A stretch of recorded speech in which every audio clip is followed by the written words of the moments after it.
जो मोर्चा झाला त्यावेळेला पण महिलांना इकडनं तिकडनं असं पोलिसांची सुद्धा दुटप्पी भूमिका आहे।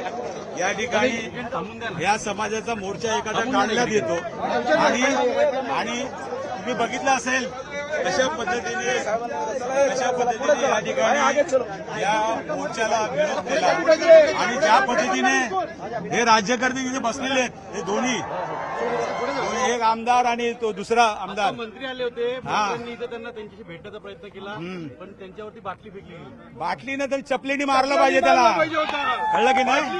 त्यांची लायकीच ती आहे। मराठी माणसाच्या तुम्ही हिंदी मराठी सक्ती करता तुम्ही जबरदस्ती या महाराष्ट्रामध्ये आणि जाणून बुजून त्या ठिकाणी हिंदू मुसलमान असेल त्यानंतर तुम्ही बघितलं असेल त्या ठिकाणी हिंदू आणि मराठी असं हे करण्याचा प्रयत्न केलेला आहे।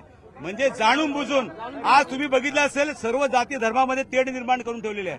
ओबीसी समाज असेल, आदिवासी समाज असेल, मुसलमान समाज असेल, मराठा समाज असेल, धनगर समाज असेल, या सर्व समाजावरती अन्याय करण्याचं काम या ठिकाणी केलेलं आहे आणि सर्व मराठी माणसं एकत्र झालेली आहेत आणि त्यांच्या बुडाला आग लागलेली आहे। मोर्चा जेव्हा सुरू झाला मोर्चा शांतपणे सुरू होणार होता मात्र तरीही पोलिसांनी सुरुवात केली त्याच्याबद्दल सांगा। हेतू बरोबर नव्हता। अहो त्यांचा हेतू आमच्या लक्षात आलाय ना। आज त्यांनी फक्त ट्रायल केस केली जीआर काढून पण त्यांचे हातभर फाटल्यानंतर मागे घेतलं त्यांनी आणि आज त्यांना हा मोर्चा त्या ठिकाणी काढून द्यायचा नव्हता आणि त्या दोघांचं प्लॅन त्या ठिकाणी फेल झालं। मी इथल्या सर्व मराठी जनतेला आणि त्यांना सहकार्य करणारे इतर भाषिकांना सुद्धा मी धन्यवाद देईन की एवढ्या मोठ्या प्रमाणामध्ये या महाराष्ट्रामध्ये चाललेला अत्याचार आणि अन्याय या ठिकाणी दूर करण्याचा प्रयत्न या ठिकाणी सर्व नागरिकांना मी धन्यवाद देईन। मध्यरात्री लोकांना पकडलं गेलं, मध्यरात्री पदाधिकारी अहो साहेब आज पण तुम्हाला माहिती असेल मी राहतो ठाण्याला, रात्री 11:30 वाजता मला नोटीस द्यायला आले पोलीस। मी त्या पोलीस अधिकाऱ्याला विचारलं तुझं नाव काय रे, तर त्या ऑफिसरचं नाव मी आता घेत नाही, तो पण मराठी होता। अहो साहेब आम्ही काय करणार, वरून आम्हाला प्रेशर आहे म्हणून आम्ही तुम्हाला नोटीस दिलं। बोले नोटीस बिटीस आम्ही महाराष्ट्रात राहतो, पाकिस्तानात नव्हे या महाराष्ट्रात राहतो, त्यामुळे तुम्ही आम्हाला हा शिकू नका। लोकशाहीने दिलेलं बाबासाहेब आंबेडकरांचं जे संविधान दिलेलं आहे त्यामुळे प्रत्येक नागरिकाला इथे अधिकार आहे या ठिकाणी आपलं मत व्यक्त करायचा आणि ते जर कोण लोकशाहीचा हक्क या ठिकाणी जर अडवत असेल तर त्या ठिकाणी सर्व लोक एकत्र येऊन जबाब देतील।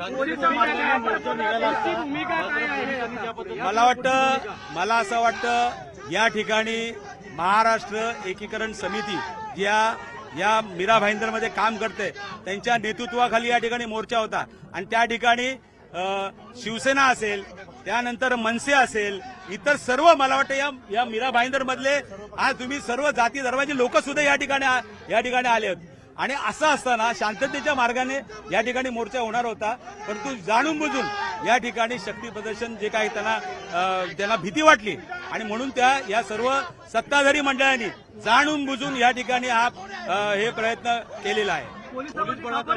मला असं वाटतं पोलिसांना दोष देऊन उपयोग नाही। पोलिसांना त्या ठिकाणी सांगितलं गेलं होतं की या ठिकाणी कुठल्याही परिस्थितीमध्ये हा मोर्चा निघाला नाही पाहिजे। शेवटी त्यांनी त्यांच्या ह्याच्याकरता वरून आलेले आदेश पाळण्याचा प्रयत्न केलाय परंतु तरी सुद्धा आज तुम्ही बघितले असेल हे सर्व जनता या ठिकाणी आलेली आहे आणि त्याला जबाब दिलेला आहे। सुरुवातीला जी घटना घडली होती त्या घटनेमध्ये एनसी दाखल होती पण मनसेच्या लोकांनी थेट आरोप केले, राणेंनी थेट आरोप केले की नरेंद्र मेहता अहो साहेब हे दोघांनी फोन करून सांगितलं आणि एफआयआर दाखल केला। अहो प्रताप सरनाईक काय आहे ते पुया मीरा भाईंदर मध्ये आणि ठाण्याला माहिती आहे अख्ख्या महाराष्ट्राला आणि नरेंद्र मेहता काय आहे ते पण माहिती आहे।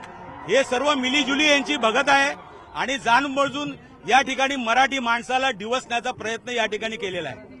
व्यापार आम्ही चालून देणार नाही, व्यापार अरे कोण आहेत हे, कोण आहेत कोण, यांना कोण कुत्र विचारतोय का?